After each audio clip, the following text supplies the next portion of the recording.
NASA Langley research centre Virginia में मैंने अपने काम की शुरुआत की। बाद में Goddard space flight centre Maryland चला गया।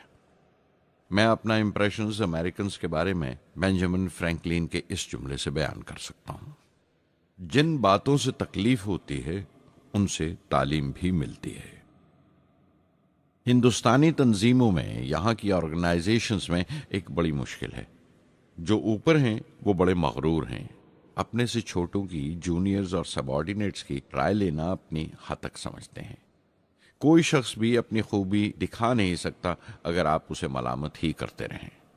उसूल और पाबंदी, पाबंदी और सख्ती, सख्ती और जुल्म के बीच की लाइन बड़ी महीन है, बारीक है। उसकी पहचान बहुत जरूरी है। मैं जैसे ही नासा से लौटा, फौरन बाद हिंदुस्तान का पहला रॉकेट लॉन्च वाक़या हुआ 21 नवंबर सन 1963। वो साउंडिंग रॉकेट था, नाम नाइकी अपेचे। नाइकी अपेचे की कामयाबी के बाद प्रोफेसर साराभाई ने अपनी आरजू, अपने एक ख्वाब का इजहार किया। एक Indian satellite launch vehicle ISLV का सपना। हिंदुस्तानी रॉकेट का ख्वाब 20वीं सदी में एक तरह से 18वीं सदी का ख्वाब भी कहला सकता है, जो टीपू सुल्तान ने देखा था। टीपू सुल्तान की फौज में 27 ब्रिगेड थे जो खुशून कहलाते थे, और हर एक ब्रिगेड में एक दस्ता था रॉकेटमैन का जो साथ रहा करता था और जुर्क्स कहलाता था। जब टीपू सुल्तान मारा गया तो अंग्रेजों ने 700 रॉकेट्स और 900 रॉकेट के सब सिस्टम्स बरामद किए 1799 में तिरुकन्नाहल्ली की जंग के बाद। वो रॉकेट्स विलियम कॉन्गरीव ने इंग्लैंड भिजवा दिए जांच पड़ताल के लिए, उसकी तकनीक समझने के लिए, जिसे आज की साइंसी जबान में हम रिवर्स इंजीनियरिंग कहते हैं। टीपू सुल्तान की मौत के साथ उस ख्वाब की भी मौत हो गई, कम से कम 150 साल के लिए। पंडित जवाहरलाल नेहरू की बदौलत वो रॉकेटरी का ख्वाब एक बार फिर हिंदुस्तान में जिंदा हुआ। प्रोफेसर साराभाई ने उस ख्वाब को हकीकत बनाने की जिम्मेदारी अपने सर ले ली। बहुत से तंग नजर लोगों को एतराज था इस बात पर कि इस मुल्क में जहां लोगों को 2 वक्त की रोटी नसीब नहीं होती, वहां इन स्पेस उड़ानों को, इन खलाई तहरीकों को क्यों तरजीह दी जा रही है। लेकिन प्रधानमंत्री पंडित नेहरू और प्रोफेसर साराभाई के नजरिए में किसी किस्म का मुबालगा नहीं था। उनके नजरिए बिल्कुल साफ थे कि अगर दुनिया के मुल्कों में और दुनिया के मसलों में कोई हिस्सा लेना है, शिरकत करनी है, हिंदुस्तान को कोई हैसियत हासिल करनी है, तो साइंस और टेक्नोलॉजी की तरक्की और खुद मुख्तारी, सेल्फ रिलायंस अशद जरूरी है। और उनका मकसद ताकत का मुजाहिरा हरगिज नहीं था। सहज पके सुमीठा होए। थुम्बा में 2 रॉकेट सहज पके मगर कामयाब हुए, एक रोहिणी, दूसरा मेनका। अगला साल लगा ही था जब प्रोफेसर साराभाई ने मुझे दिल्ली बुला भेजा। एक मीटिंग थी और मीटिंग में ग्रुप कैप्टन VS नारायणन से मेरा तारुफ कराया गया, जो एयर हेडक्वार्टर्स से थे। प्रोफेसर साराभाई ने रेटो तैयार करने का इरादा जाहिर किया, rocket assisted take off system, एक मिलिट्री एयरक्राफ्ट जो रॉकेट की मदद से उड़ाया जा सके बड़ी छोटी सी जगह में। शाम तक यह खबर भी आम हो गई कि हिंदुस्तान एक खुद साख्ता मिलिट्री एयरक्राफ्ट तैयार कर रहा है और मैं उस प्रोजेक्ट का मुख्तार हूं, जिम्मेदार हूं। मैं कई तरह के जज्बात से भर गया, खुश भी था, शुक्रगुजार भी, खुशकिस्मत भी, और एक एहसास हुआ तकमील का, फुलफिलमेंट का। 19वीं सदी के एक शायर की ये सतरें बहुत याद आई। हर दिन के लिए तैयार रहो, हर दिन को एक तरह ही मिलो। जब ओखली हो बर्दाश्त करो, जब दस्ता हो तो वार करो। रेटो पे काम करते हुए 2 अहम वाकयात हुए। पहला तो यह था कि अपने देश में पहली बार स्पेस रिसर्च का 10 साला प्रोग्राम तैयार हुआ, जिसके ऑथर थे प्रोफेसर साराभाई। मेरे लिए वो एक ऐसा रूमानी मैनिफेस्टो था जैसे स्पेस से इश्क करने वाले किसी शायर की रूमानी नज्म हो, जैसे कोई अपने देश के आसमान से इश्क करने लगा हो। और दूसरा वाकया मिनिस्ट्री ऑफ डिफेंस में मिसाइल पैनल का तैयार होना। नारायणन और मैं, हम दोनों उस पैनल के मेंबर थे। उस वक्त तक भविष्य की आने वाली एसएलवी सैटेलाइट लॉन्च व्हीकल का नाक नक्शा भी तैयार हो चुका था। प्रोफेसर साराभाई अपने देरीना ख्वाब को ताबीर देने के लिए कुछ और साथियों का चुनाव कर चुके थे। मैं खुद को खुशकिस्मत समझता हूं कि मुझे उस प्रोजेक्ट का लीडर चुना गया। उस पर प्रोफेसर साराभाई ने मुझे एक और जिम्मेदारी भी सौंपी कि लॉन्च की चौथी स्टेज मैं ही डिजाइन करूं। यह मामूल था, मेरा आदत थी कि हर मिसाइल पैनल की मीटिंग के बाद मैं जाकर प्रोफेसर साराभाई को पूरी तफसील, पूरी रिपोर्ट देता था। दिल्ली में ऐसी ही एक मीटिंग के बाद 23 दिसंबर 1971 को मैं त्रिवेंद्रम लौट रहा था और उस दिन प्रोफेसर साराभाई थुम्बा में एसएलवी का मुआयना करने गए हुए थे। दिल्ली एयरपोर्ट के लाउंज से मैंने उन्हें फोन किया, पैनल मीटिंग की तफसील बताई। प्रोफेसर साराभाई ने मुझे कहा कि मैं त्रिवेंद्रम एयरपोर्ट पर उनका इंतजार करूं। मैं जब त्रिवेंद्रम पहुंचा तो फिजा में एक मातम बिछा हुआ था। मुझे खबर दी गई कि प्रोफेसर साराभाई नहीं रहे। चंद घंटे पहले दिल का दौरा पड़ने से उनका इंतकाल हो गया। मैं थर्रा के रह गया। चंद घंटे पहले ही तो मैंने उनसे बात की थी। मेरे लिए वो बहुत बड़ा सदमा था। प्रोफेसर साराभाई मेरी नजर में इंडियन साइंस के राष्ट्रपिता हैं, जैसे राष्ट्र के पिता महात्मा गांधी हैं। उन्होंने अपनी टीम से रहनुमा पैदा किए और खुद अपने अमल से उनके लिए मिसाल साबित हुए।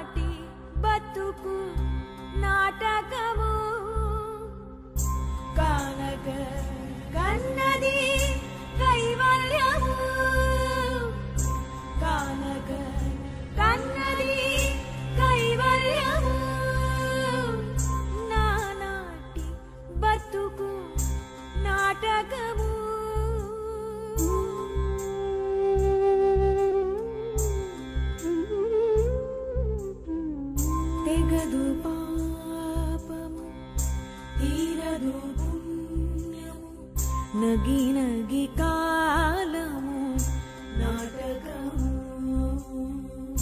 తెగదు పాపము తీరదు పుణ్యము నగి నగి కాలము నాటకము యగువన శ్రీ వెంకటేశ్వరుడే యగువన శ్రీ వెంకటేశ్వరుడే గగనము మీదిది కైవల్యము గగనము మీదిది కైవల్యము కైవల్యము।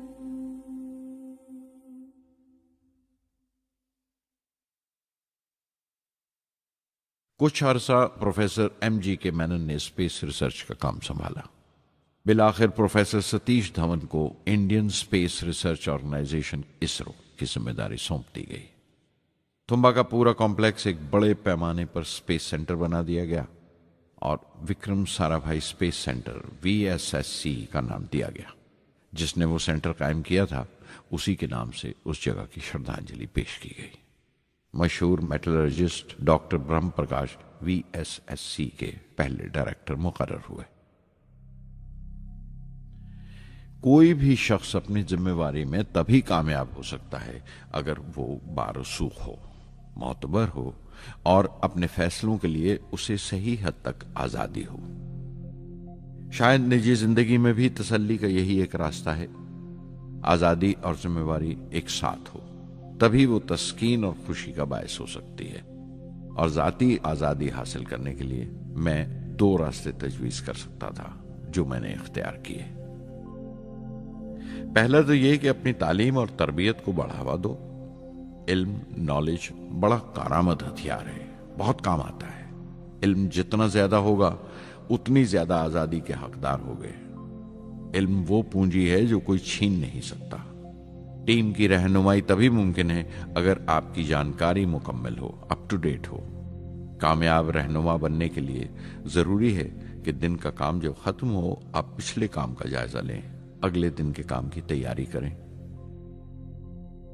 दूसरा तरीका यह है कि अपने काम को अपना फख्र समझें, गर्व समझें, और जरूरी है कि अपने अंदर की शक्ति की सही जानकारी हो। जो करो उस पर यकीन रखो, या जिस पर यकीन हो वही करो, वरना दूसरों के ईमान का शिकार बनते रहोगे।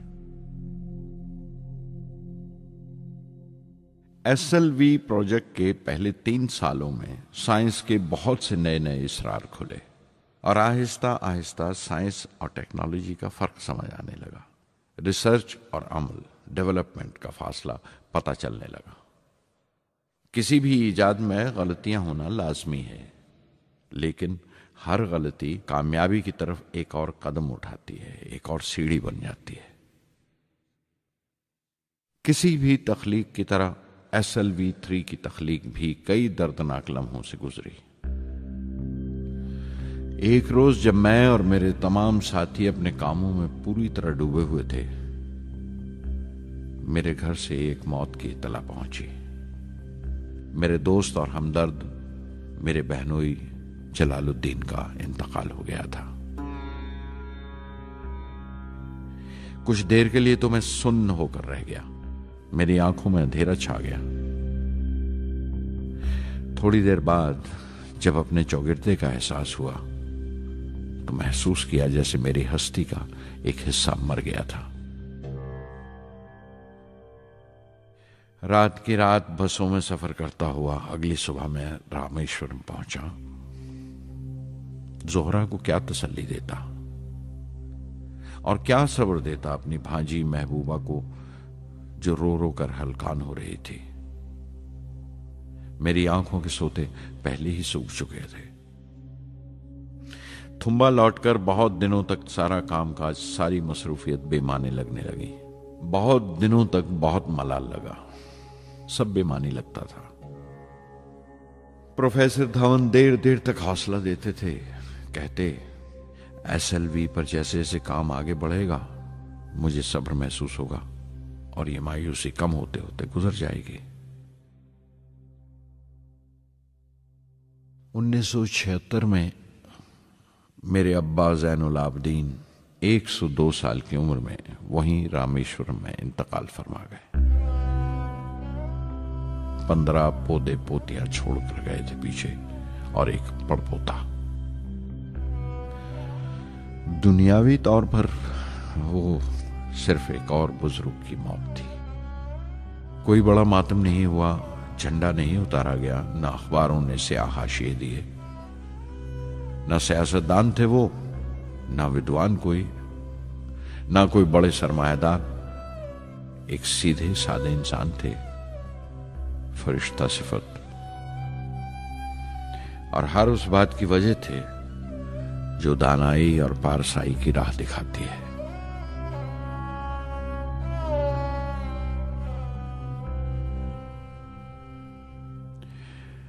मैं बहुत देर तक अपनी मां के पास बैठा रहा, चुपचाप, और जब उठा थुम्बा लौटने के लिए तो उसने रुंधे गले से दुआएं दी मुझे।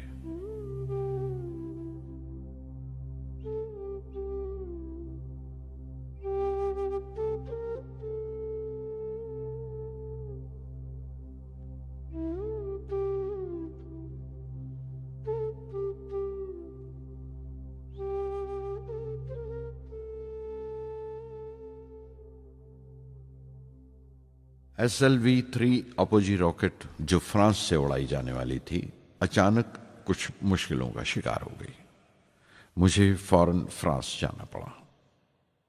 मैं रवाना होने ही वाला था कि मेरी मां की मौत की खबर पहुंची। यके बाद दीगरे 3 मौतें हो गई मेरे घर में। उस वक्त मुझे अपने काम में पूरे ध्यान की जरूरत थी। 100% लगन से काम करने की ख्वाहिश किसी और लगन की गुंजाइश नहीं छोड़ती। मुकम्मल नीति और पूरी लगन से SLV-3 का ख्वाब 1979 के दरमियान में जाकर पूरा हुआ। हमने SLV-3 की परवाज का दिन 10 अगस्त 1979 तय किया था। 23 मीटर लंबा 4 स्टेजेस का यह रॉकेट 17 टन का वजन लेकर 7:58 पर बड़ी कजदाई से उड़ा और खला की तरफ रवाना हुआ।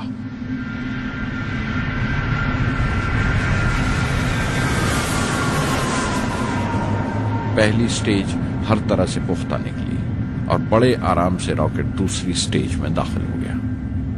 हम सब दम खुद रह गए, सांस रोके बैठे थे। हमारे बरसों का ख्वाब आसमान की तरफ सफर कर रहा था। अचानक हमारे ख्वाब में दरार आई, हमारा सुकून टूटा, हमारी खामोशी टूटी। दूसरी स्टेज काबू से बाहर होने लगी थी। 317 सेकंड के बाद परवाज टूट गई। मेरी मेहनत और उम्मीद चौथी स्टेज को साथ लेकर तमाम मलबा श्री हरिकोटा से 560 किलोमीटर दूर समंदर में जाके गिरा।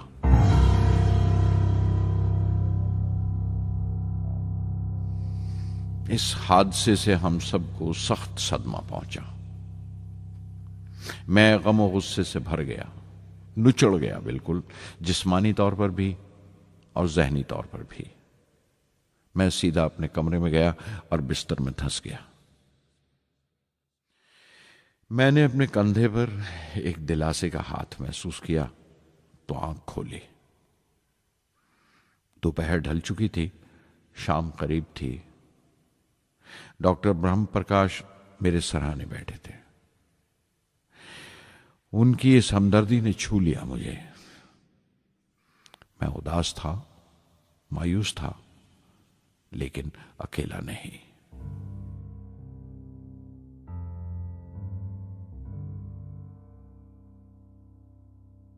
हर शख्स तकनीकी जमा तफरीक और बहस मुबासे के बाद मुतमईन हो चुका था, संतुष्ट हो चुका था, लेकिन मुझे इत्मीनान ना आया और मुसलसल बेचैन रहा। मैं बेसाख्ता खड़ा हो गया और एतराफ किया प्रोफेसर धवन के सामने, सर, मेरे साथियों को नाकामयाबी की वजह दरियाफ्त हो जाने से इत्मीनान हो गया, लेकिन मैं उसे काफी नहीं समझता। इस मिशन के डायरेक्टर की हैसियत से इस गलती को भी मैं अपनी जिम्मेवारी समझता हूं। SLV-3 की नाकामयाबी की जिम्मेवारी मेरी है।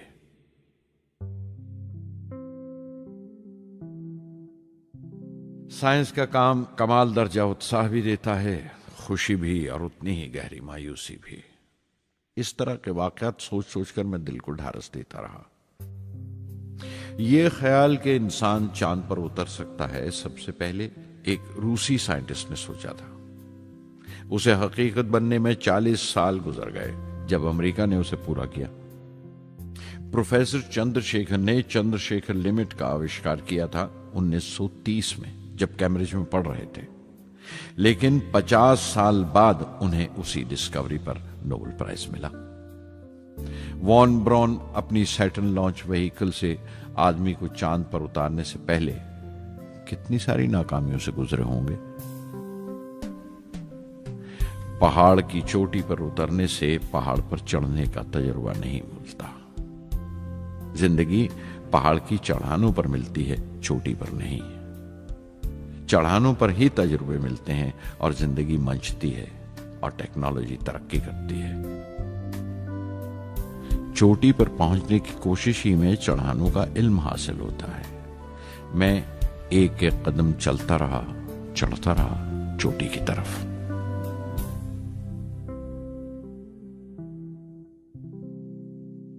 SLV-3 की उड़ान से 30 घंटा पहले 17 जुलाई 1980 के दिन अखबारों की सुर्खियां तरह तरह की राय और अंदाजों से भरी हुई थीं। ज्यादातर रिपोर्टर्स ने पहली एसएलवी की उड़ान याद दिलाई थी कि किस तरह वो रॉकेट फेल हो गया था और उसका मलबा समंदर में जाकर गिरा था। कुछ लोगों ने तो देश की दूसरी खामियों का जिक्र करते हुए भी उसे SLV-3 से जोड़ दिया था।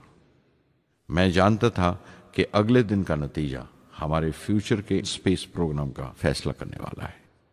मुख्तसर ये कि सारी कौम की नजरें हम पर गड़ी हुई थीं। 18 जुलाई 1980 सुबह 8:03 पर हिंदुस्तान का पहला सैटेलाइट लॉन्च व्हीकल उड़ा।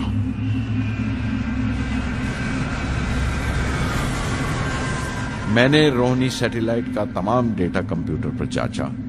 अगले 2 मिनट के अंदर अंदर रोहिणी अंतरिक्ष में था। उस तमाम शोरगुल के बीच में मैंने अपनी जिंदगी के सबसे अहम अल्फाज अदा किए।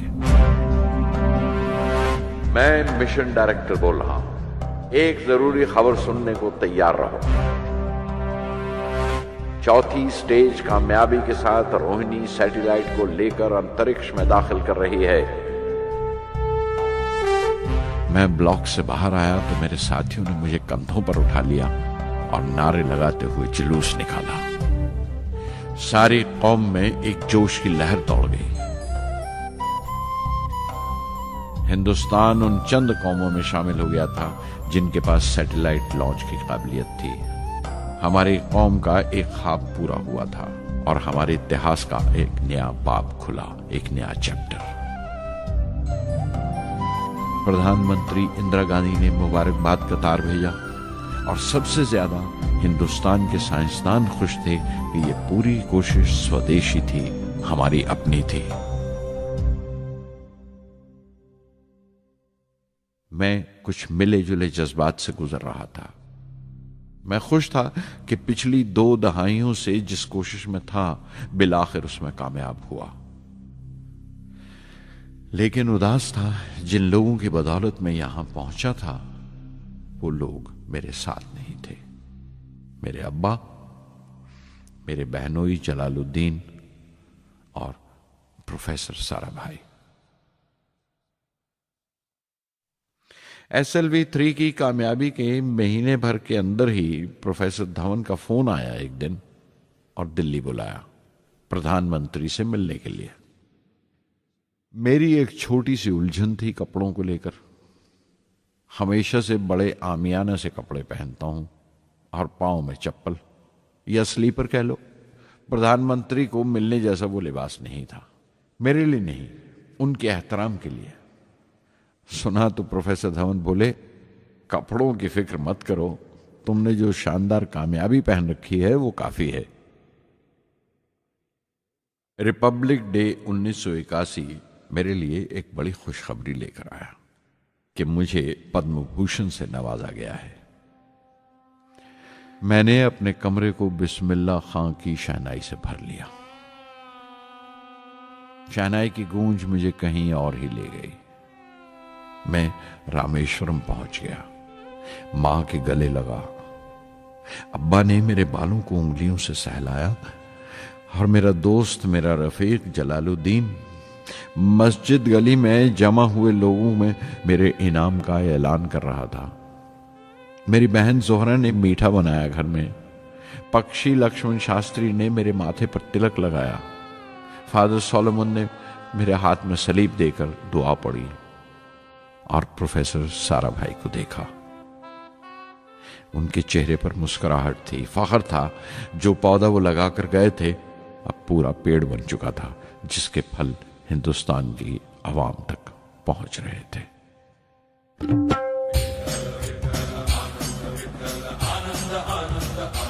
ओ आनंद से डोही आनंद तरंग, आनंद से डोही आनंद तरंग,